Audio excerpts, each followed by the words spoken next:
कर रहा हूँ, टाइम नहीं रहता है। ये किसने कह दिया?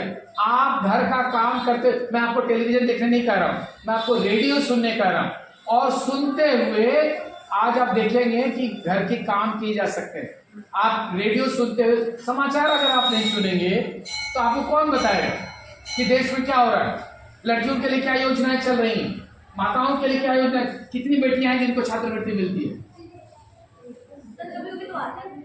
कभी कभी नहीं आता है। जैसे अगर पहली बार में जिसका ऑनलाइन हो गया तो उसे पूरा पैसा मिलता है। जैसे 10 वालों 9-10 को 3000 रुपया मिलता है, तो पहले अटेम्प्ट में 3000, और जिसका लेट हो गया उसको 2100, 2400, 2700 ऐसे आता है। ठीक है, बैठिए। आप बताइए, आपको छात्रवृत्ति मिलती है ना? आपने हाथ खड़ा किया था आपको, हाँ खड़े होइए। आपको कितना पैसा मिलता है? 2500 रुपया। क्या करते हैं उस पैसे का? अकाउंट में है, क्या करेंगे? शादी के समय यूज करेंगे। हाँ, वो छात्र। नमस्कार, मैं हूं Rakesh Tripathi. News diary channel में आपका स्वागत है। आज बीएचयू के मीडिया विभागाध्यक्ष प्राध्यापक डॉक्टर बाला लखेंद्र लालगंज के बापू प्रोत इंटर कॉलेज में पहुंचे और वहां छात्राओं को कुछ ज्ञान दिया। ज्ञान के समय उन्होंने व्यवहारिक ज्ञान दिया एवं विज्ञान प्रदर्शनी के बारे में बताया, शरीर में होने वाले हीमोग्लोबिन के बारे में बताया, और उन्होंने कहा कि समाचार सुनने के लिए रेडियो उपयोगी है। डॉक्टर लखेंद्र ने छात्राओं से पूछा कि आप में कितनी छात्राएं हैं जो रेडियो सुनती हैं। सभी रेडियो अपने अपने पेरेंट्स से मंगाएं या अपनी बर्थडे पर एक रेडियो खरीदवाएं। रेडियो सुनते हुए घर का काम कर सकती हैं। रेडियो पर न्यूज़ सुनने से आपका नॉलेज बढ़ता है। फिर छात्राओं से मिलने वाले छात्रवृत्ति के बारे में पूछा तो छात्राओं ने बताया कि 2500 रुपये मिलता है। इस पर डॉक्टर लखेंद्र ने उन्हें सुझाव दिया, बताया कि छात्राओं को जो सरकार छात्रवृत्ति देती है उससे आप अपने लिए किताब खरीद सकती हैं, आगे की तैयारी कर सकती हैं। अगर आप हायर एजुकेशन के लिए विदेश पढ़ना चाहती हैं तो आपको रेडियो पर समाचार या अन्य कार्यक्रम भी सुनना चाहिए।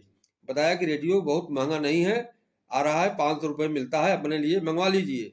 और शाम 6 बजे से नेशनल न्यूज और राज्य की खबरें 7:20 पर आता है और 8:30 बजे नेशनल न्यूज आता है, जो राष्ट्रीय खबर आती है। रेडियो पर खबर सुनेंगे तो आपको लड़कियों के लिए क्या योजना चल रही है, सरकार क्या जानकारी दे रही है, आपको क्या हो रहा है, सब आपको जानकारी मिल जाएगी।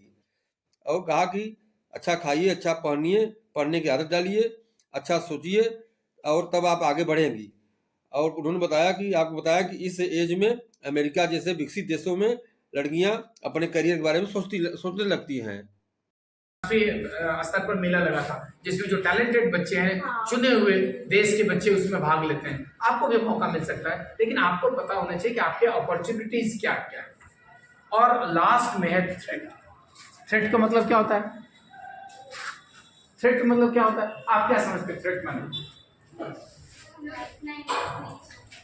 थ्रेट THREAT, इतनी जो बेसिक अंग्रेजी है वो बार बार हमको थ्रेट देता है, थ्रेटनिंग करता है। विचार, तो ये आपकी सबसे बड़ी कमजोरी है।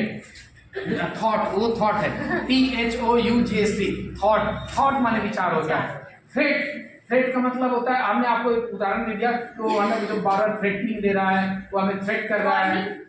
वार्निंग तो डिफरेंट है, ताना भी तो अलग है। तो एक तो सबसे बड़ी कमजोरी आप सबकी है कि नहीं, टेंशन भी नहीं, कि आपकी अंग्रेजी बहुत बहुत पुअर है। आप सब अपने अंग्रेजी को एडवाइस देना, बाकी लोग पीछे से कुछ बोल ही नहीं रहे। बर्ताव कैसे? बर्ताव तो बिहेव हो गया।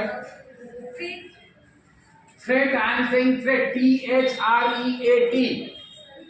कितने लोगों के पास मोबाइल है? एडवाइस देना नहीं होता, परेशान करना। पीछे से बताओ। बापू प्रोत इंटर कॉलेज की छात्राओं से डॉक्टर लखेंद्र ने पूछा थ्रेट के बारे में, छात्राओं से पूछा जिसमें छात्राओं ने अलग अलग बातें बताई। तब उन्होंने बताया कि थ्रेट का मतलब होता है परेशान होना।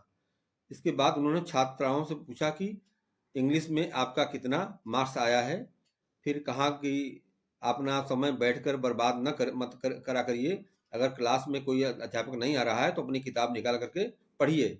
आप अपने को एम्पावर करना चाहते हैं, मजबूत बनाना चाहते हैं, तो आप अपने शब्द भंडार को बढ़ाएं और इससे आपका एम्पावर बढ़ेगा, आप में शक्ति बढ़ेगी, आपके अंदर प्रतिभा बढ़ेगी और किताब पढ़ने से शब्द ज्ञान बढ़ेगा। आपका शब्द है, शब्द भंडार, वोकैबुलरी। आप एक विद्यार्थी हैं और अगर आप एक वक्ता बनना चाहते हैं या कुछ भी करना चाहते हैं तो आप अपने शब्द भंडार को बढ़ाइए। हर दिन कम से कम 5 नए शब्द सीखिए, 5 नए शब्द। अखबार पढ़िए। रेडियो कितने लोग सुनते हैं? मुझे नहीं लगा क्यों है ही नहीं घर में, किसी के फोन में आता है, फोन में आता है। फोन में है रेडियो, तो आजकल हर फोन में आ गया है। और रेडियो कितना महंगा है। आप इस बार अपने बर्थडे पे पिताजी को कहेगा मुझे एक रेडियो खरीद के दे दीजिए, और रेडियो की कीमत 200, 250, 300 रुपए है। तो अगले बर्थडे में मांग लीजिएगा पिताजी से। क्या आप पिछले बर्थडे के डॉक्टर बाला लखेंद्र ने छात्राओं से पूछा कि एक स्वस्थ लड़की के शरीर में कितना हीमोग्लोबिन होना चाहिए। इस पर छात्राओं ने अलग अलग बातें बताई, सटीक जानकारी नहीं दे पाई। छात्राओं को जानकारी देते हुए बताया कि 1 लीटर ब्लड में 13 ग्राम हीमोग्लोबिन एक लड़की की स्वस्थ लड़की में होनी चाहिए, क्योंकि प्रतिमाह आप ब्लड वेस्ट करती हैं पीरियड के समय। अगर इससे कम है तो लड़कियां बीमार रहेंगी, चिड़चिड़ी रहेंगी और क्लास में नींद आएगी। इसलिए आप में स्वस्थ रहने के लिए हीमोग्लोबिन कम नहीं होना चाहिए। आपको हरी सब्जी खाना चाहिए, पालक, चना, दूध लेना चाहिए, क्योंकि कमजोर होने से क्षमता का विकास नहीं होता है। और आगे उन्होंने विज्ञान के बारे में जानकारी देते हुए बताया कि एक विज्ञान पत्रिका आती है, उसे मंगाकर आप लड़कियां को पढ़ना चाहिए। उसमें नए नए शोध क्या हो रहे हैं उससे पढ़ने से जानकारी मिलेगी। स्वस्थ तन मन रखने के लिए स्वस्थ किताबें पढ़ना जरूरी है। कभी कभी धार्मिक किताबों को भी पढ़ लिया करें। चिड़चिड़े रहेगी, नींद आएगी क्लास में, तो अगर आपका हीमोग्लोबिन कम है तो आप उसको बढ़ाएंगे। ये वीकनेस को दूर करना है, ठीक है। उसके लिए क्या करना है, आपको हरी सब्जियां खानी है, पालक का साग खाना है, चना खाना है, गुड़ खाना है। वैसे आप गांव में भी मोमोज और फास्ट फूड की बात कीजिए, ये बिल्कुल नहीं करना है, ठीक है। तो शरीर के रूप से भी हमें तैयार रहना है, हमें कमजोर नहीं होना है। और बौद्धिक क्षमता का भी विकास करना है, बौद्धिक क्षमता उससे भी कमजोर नहीं रहना। और बौद्धिक क्षमता के विकास के लिए सबसे जरूरी है कि आप अखबार पढ़िए, पत्रिका पढ़िए। अच्छा, विज्ञान की कौन कौन सी पत्रिका है, कोई नाम बता दो, कोई एक पत्रिका का नाम बताओ। विज्ञान की पत्रिका का कोई नाम। साइंस से संबंधित खबरें रहती है, चीजें आती है, और वो पत्रिका और आपके लेवल के बच्चों को पढ़ना चाहिए, क्लास 10 11 के। वो है विज्ञान भारती, विज्ञान पत्रिका आती है, उसको आप स्कूल में आपके सर मंगा सकते हैं। और जो जीएसटी हमारा डायरेक्टर ऑफ साइंस है ना, वो प्रकाशित करती है विज्ञान पत्रिका। आप उसको मंगा के पढ़िए, उसमें नए नए शोध क्या हो रहे हैं, क्या क्या चीजें आ रही हैं, वो सब उसमें रहता है। वो विज्ञान पत्रिका आप सबको पढ़ना चाहिए, खासतौर से जो 11 12 के बच्चे हैं। 8th 9th के बच्चों को भी पढ़ना चाहिए, लेकिन अभी जाके आप मैच्योर हो रहे हैं। तो हमने 2 बात की, एक तो स्ट्रेंथ की बात की, शक्ति, दूसरा वीकनेस, आपकी कमजोरी क्या है। स्वास्थ्य आप कमजोर है, मन से कमजोर है, शरीर से कमजोर है, लिखने में कमजोर है, पढ़ने में कमजोर है, बोलने में कमजोर है, तो आप उसको दूर करना है, ठीक है। और तीसरा है अपॉर्चुनिटीज। आप इस अवसर पर विद्यालय के प्रधानाचार्य डॉक्टर धर्मजीत सिंह एवं पूर्व सूचना निदेशक वाराणसी के